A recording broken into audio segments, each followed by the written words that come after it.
हर महादेव भक्तों, जय श्री राधे भक्तों। इस वीडियो में हम सभी उत्पन्ना एकादशी की कथा श्रवण करेंगे और साथ में किस दिन हमें व्रत करना है और किस दिन हमें पारण करना है, किस समय करना है, ये सारी इन्फॉर्मेशन मैं आपकी फ्रेंड माधुरी एस्ट्रोलॉजर आप सबका शेयर करने जा रही हूँ। उसके पहले एक छोटी सी रिक्वेस्ट है कि मेरा एक छोटा सा प्रयास है, हर घर घर एकादशी की कथा पहुंच जाए हरि भक्तों के बीच में। तो आप सबसे मेरा निवेदन है कि मेरे इस प्रयास में मेरी मदद करें। आपका कुछ खर्चा तो लग नहीं रहा है, करना क्या है, सिर्फ इस वीडियो की लिंक को कॉपी करें और अपने व्हाट्सएप ग्रुप में शेयर कर दें। क्योंकि कथा सुनने और सुनाने वाले दोनों को अश्वमेध यज्ञ का फल मिलता है, तो आपको भी तो कुछ पुण्य कमाना है ना, पुण्य अर्जित करना है। तो इस वीडियो की लिंक को कॉपी करें और अपने व्हाट्सएप ग्रुप में शेयर कर दें। आगे जिसके ऊपर प्रभु कृपा होगी वो कथा श्रवण कर लेंगे। आप अपना कार्य करिए, बाकी प्रभु जी देख लेंगे। तो चलिए, इस वर्ष हम सभी एकादशी व्रत किस दिन करेंगे? उत्पन्ना मार्गशीर्ष की एकादशी का व्रत हम सभी 30 नवंबर दिन होगा मंगलवार का, उस दिन करेंगे। व्रत का पारण किस दिन करेंगे? उत्पन्ना मार्गशीर्ष कृष्ण पक्ष की एकादशी का व्रत का पारण हम सभी 1 दिसंबर को, जी हाँ 1 दिसंबर को करेंगे। समय जो होगा पारण का, मुंबई वालों आपके लिए होगा सुबह 7:34 से लेकर के सुबह के 9:28 तक। उसके पहले हरिवासा है, तो आप लोग प्लीज़ अपने व्रत का पारण नहीं करेंगे। और दिल्ली वालों आप सभी के लिए भी सुबह 7:34 से लेकर के 9:02 का जो समय है ना, ये पारण का समय होगा। इस समय में आप सभी अपने व्रत का पारण करेंगे। और फ्रेंड्स, आप में से ना कुछ डिवोटीज ने मुझे क्वेश्चन किया है कि हमें एकादशी का व्रत करना है, कब से करें? सर्वोत्तम एकादशी आ रही है, उत्पन्ना एकादशी। जी हाँ, क्योंकि उत्पन्ना एकादशी के दिन ही माता एकादशी का प्राकट्य हुआ था। उसी दिन से एकादशी व्रत हम करना स्टार्ट करते हैं। अगर आप भक्त चाहते हैं एकादशी व्रत करना तो बहुत ही अच्छा दिवस है, आप सभी स्टार्ट कर दें एकादशी व्रत करना। एकादशी जो व्रत होता है ना, वो 3 दिन का पर्व होता है। करना क्या होता है? 10वीं तिथि की शाम के समय आपको जो भी व्रत धारण करने वाले हैं उन्हें भोजन नहीं करना चाहिए। पर आपको अगर फिजिकली आप फिट नहीं हैं, आप ऐसा नहीं कर सकते, तो आप सात्विक भोजन करिए, जिसमें आप ऑनियन, गार्लिक, नॉनवेज और साथ में राइस, ये आइटम नहीं यूज करेंगे। इन आइटम को छोड़ के आप कोई सात्विक भोजन कर लें।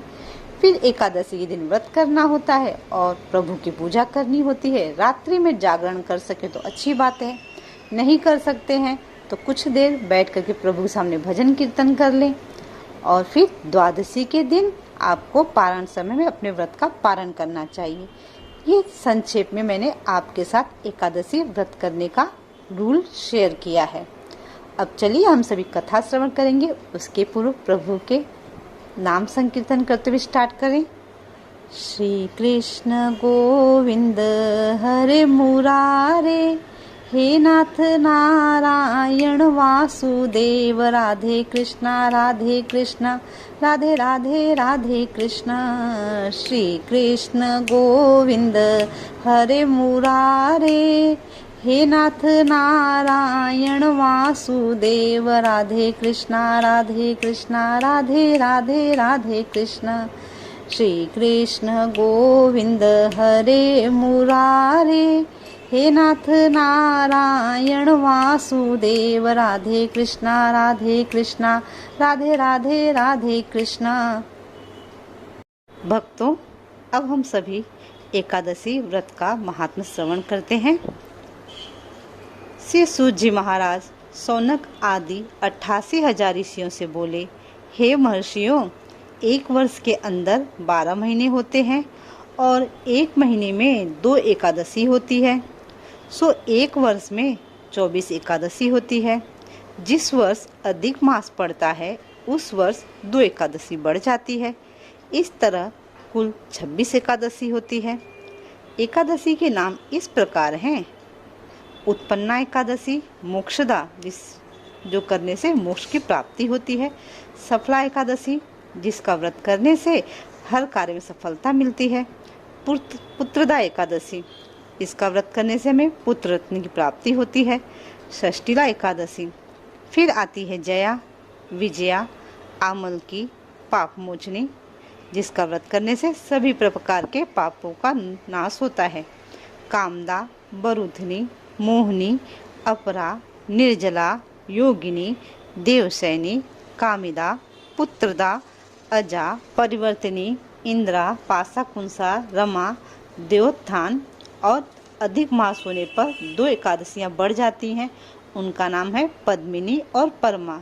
ये सब एकादशी यथा नाम तथा गुण वाली हैं। इन एकादशियों के नाम तथा गुण उनके व्रत की कथा सुनने से मालूम होंगे। जो मनुष्य इन एकादशियों के व्रत को शास्त्रानुसार करते हैं, उन्हें उसी के फल की प्राप्ति होती है। नैमिषारण्य क्षेत्र में श्री सूत जी ब्राह्मणों से बोले, हे ब्राह्मणों, विधि सहित इस एकादशी महात्म को भगवान श्री कृष्ण ने कहा था। प्रेमी जन ही इस व्रत की उत्पत्ति को प्रेम पूर्वक सुनते हैं और इस लोक में अनेकों सुखों को भोगकर अंत में विष्णु पद को प्राप्त करते हैं। श्री सूत जी बोले, हे ब्राह्मणों, सबसे प्रथम इस एकादशी महात्म को भगवान श्री कृष्ण ने अर्जुन से कहा था। उसी के अनुसार मैं आपसे कहता हूँ। अर्जुन ने कहा, हे जनार्दन, इस एकादशी व्रत का महात्म क्या है? इस व्रत के करने से क्या पुण्य मिलता है और इसकी विधि क्या है, सो आप मुझसे कहिए। ऐसा सुनकर श्री कृष्ण भगवान ने कहा, हे अर्जुन, सबसे पहले हेमंत ऋतु के माघशीर्ष महीने में कृष्ण पक्ष की एकादशी का व्रत करना चाहिए। दशमी की शाम को दातून करना चाहिए और रात को भोजन नहीं करना चाहिए। एकादशी को सुबह संकल्प नियम के अनुसार कार्य करना चाहिए। दोपहर में संकल्प पूर्वक नदी, सरोवर, बावड़ी, कुआं आदि में किसी में स्नान करना चाहिए। स्नान करने से पहले शरीर पर मिट्टी का चंदन लगाना चाहिए। चंदन लगाने का मंत्र इस प्रकार है, अश्वकांते, रथकांत्रे, विष्णुकांत्रे, वसुंधरे, उद्धतापि, बहारेण कृष्णेन सद्बाहुना, मृत्तिकेहर मे पापम यन्निमया पूर्व संचितम तव्याहतेन पापेन गच्छामि परमागतिम। व्रत करने वालों को स्नान करने के पश्चात पापी, चोर, पाखंडी, दूसरे की बुराई करने वाला, पर स्त्री गमन करने वाले, दुराचारी, दूसरे के धन को चुराने वाले, मंदिरों में चोरी करने वाला, इन सब मनुष्यों से बात नहीं करनी चाहिए। यदि अनजाने में इनसे बात हो जाए तो इस पाप को दूर करने के लिए सूर्य नारायण के दर्शन करने चाहिए। स्नान के बाद धूप, दीप, नैवेद्य से भगवान का पूजन करना चाहिए। रात को दीपदान करना चाहिए। ये सत्कर्म भक्ति पूर्वक करने चाहिए। उस रात को नींद और स्त्री प्रसंग को त्याग देना चाहिए। एकादशी के दिन तथा रात्रि को भजन, सत्संग आदि कर्मों में व्यतीत करनी चाहिए। उस दिन श्रद्धा पूर्वक ब्राह्मणों को दक्षिणा देनी चाहिए और उनसे अपनी गलतियों की क्षमा मांगनी चाहिए। धार्मिक जनों को शुक्ल और कृष्ण पक्ष की एकादशियों को एक सा समझना चाहिए। उनमें भेद मानना उचित नहीं है। ऊपर लिखी विधि के अनुसार जो मनुष्य एकादशी का व्रत करते हैं, उनको शंखों द्वार तीर्थ में स्नान एवं दर्शन करने के पुण्य से जो फल मिलता है, वह एकादशी व्रत के पुण्य के 16वें भाग के बराबर भी नहीं है। व्यतीत योग में, संक्रांति में तथा चंद्र सूर्य ग्रहण में दान देने से और कुरुक्षेत्र में स्नान करने से जो पुण्य प्राप्त होता है, वही पुण्य मनुष्य को एकादशी का व्रत करने से मिलता है। अश्वमेध यज्ञ करने से जो पुण्य प्राप्त होता है, उससे 100 गुना पुण्य एकादशी को उपवास करने से मिलता है। 1000 तपस्वियों को 60 वर्ष तक भोजन कराने से जो फल मिलता है, वह फल इस एकादशी का व्रत करने से प्राप्त हो जाता है। जो पुण्य वेद पाठी ब्राह्मण को 1000 गौदान करने से पुण्य मिलता है, उससे 10 गुना अधिक पुण्य एकादशी का व्रत करने से मिलता है। 10 श्रेष्ठ ब्राह्मणों को भोजन कराने से जो पुण्य मिलता है, वह एकादशी के पुण्य के 10वें भाग के बराबर होता है। 10 उत्तम ब्राह्मणों को भोजन कराने में जो पुण्य मिलता है, उतना ही पुण्य एक ब्रह्मचारी को भोजन कराने से होता है। इस पुण्य से 1000 गुना पुण्य कन्या और भूमि दान करने से प्राप्त होता है। कन्या और भूमि दान के पुण्य से 10 गुना पुण्य विद्या दान से और 10 गुना पुण्य भूखे को भोजन करा देने से होता है। अन्न दान के बराबर संसार में कोई दूसरा पुण्य नहीं है। इस दान से स्वर्गीय पितृ तृप्त हो जाते हैं। इस दान का महात्म्य देवता भी वर्णन नहीं कर सकते हैं। निर्जल व्रत करने का आधा फल एक बार भोजन करने के बराबर होता है। उपरोक्त कोई सा एक व्रत जरूर करना चाहिए। एकादशी का व्रत करने पर ही यज्ञ, दान, तप आदि मिलते हैं, अन्यथा नहीं मिलते हैं। अतः एकादशी का व्रत अवश्य ही करना चाहिए। इस व्रत में शंख से जल नहीं पीना चाहिए। मछली, सूअर तथा अन्न एकादशी के व्रत में वर्जित हैं। एकादशी व्रत का फल 1000 यज्ञों से भी अधिक है।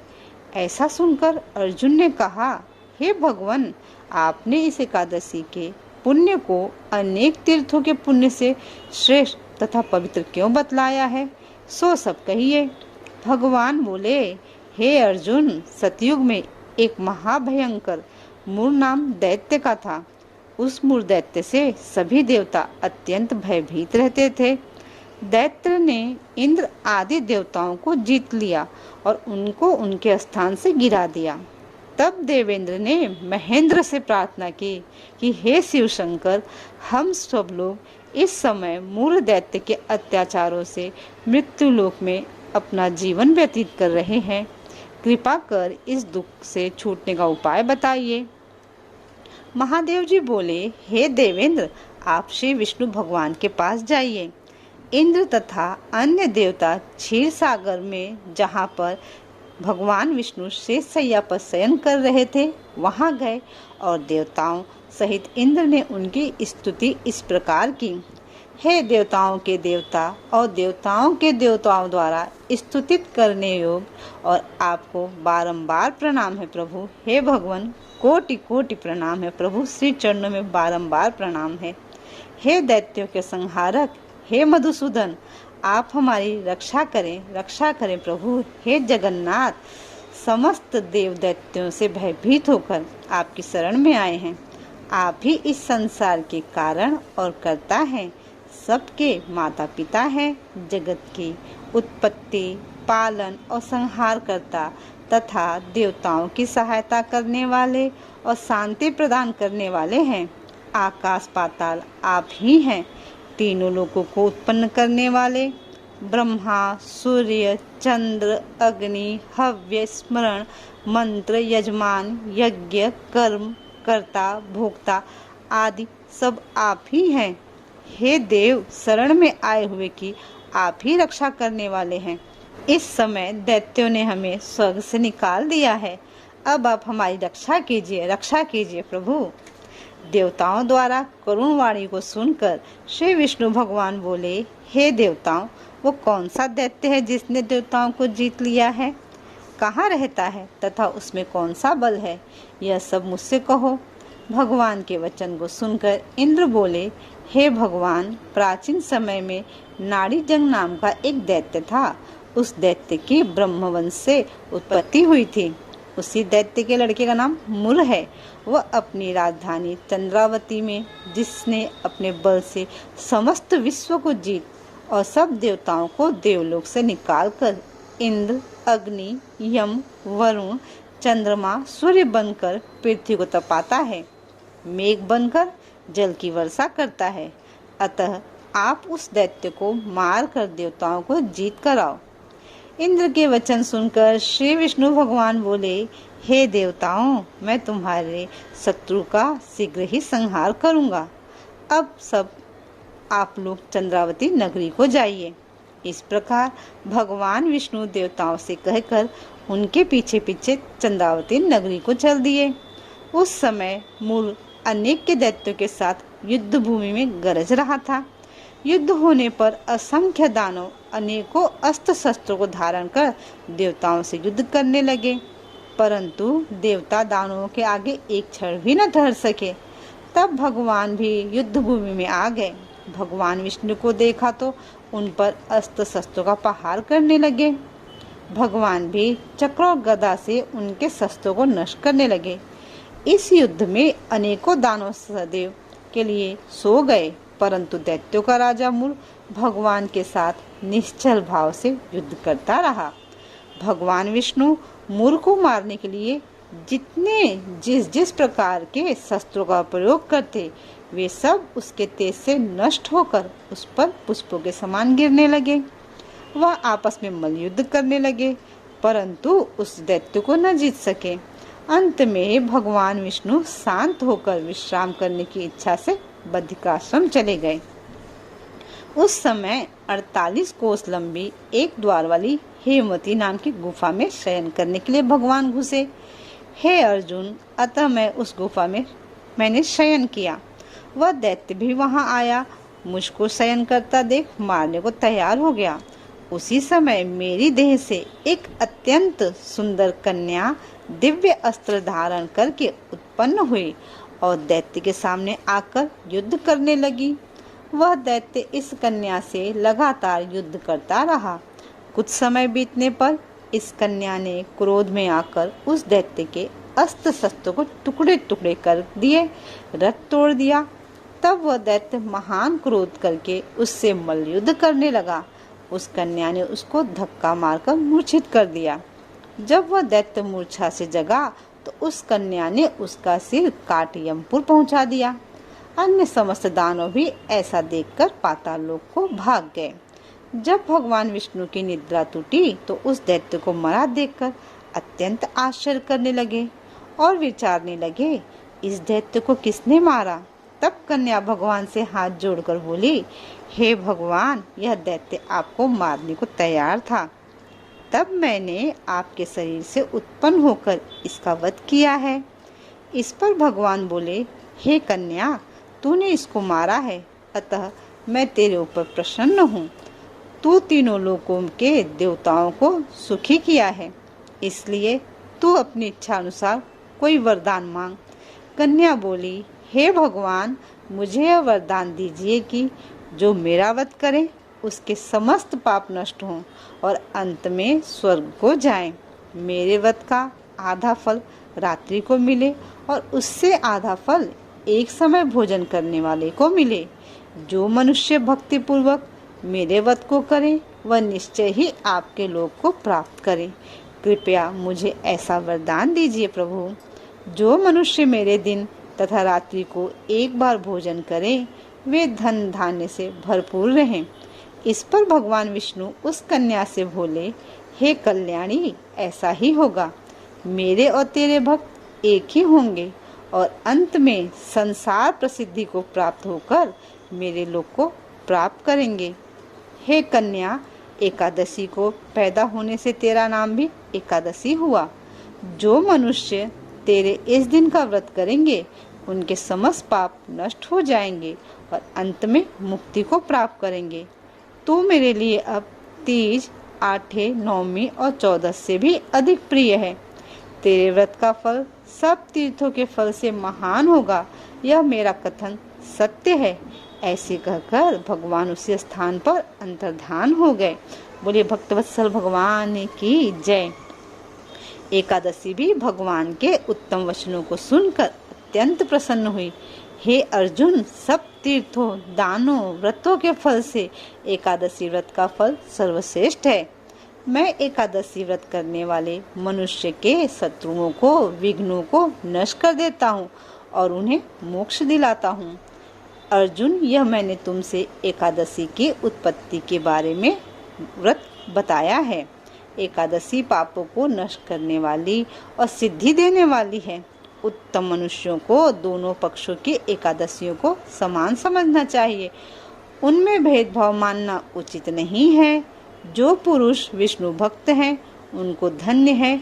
जो मनुष्य एकादशी महात्म्य को श्रवण व पठन करते हैं उनको अश्वमेध यज्ञ का फल मिलता है। जो मनुष्य भक्तिपूर्वक कथा सुनते हैं वे विष्णु लोक को जाते हैं और करोड़ों वर्षों तक उनकी उस जगह पूजा होती है। जो एकादशी महात्म्य के चौथाई भाग को सुनते हैं उनके ब्रह्म हत्या आदि के महान पाप नष्ट हो जाते हैं। विष्णु धर्म के समान संसार में कोई दूसरा धर्म नहीं है और एकादशी व्रत के बराबर कोई भी दूसरा व्रत नहीं है। भक्तों, ये थी उत्पन्ना एकादशी व्रत की कथा महात्म्य। सभी एक बार प्रेम से प्रभु श्री हरि के श्री चरणों में प्रणाम करेंगे। बोले भक्तवत्सल भगवान की जय, श्री राधा रमण भगवान की जय, वृंदावन बिहारी लाल की जय, एकादशी माता की जय, भक्त अम्बरीश महाराज की जय, भक्त प्रहलाद जी महाराज की जय, भक्त वत्सल भगवान की जय।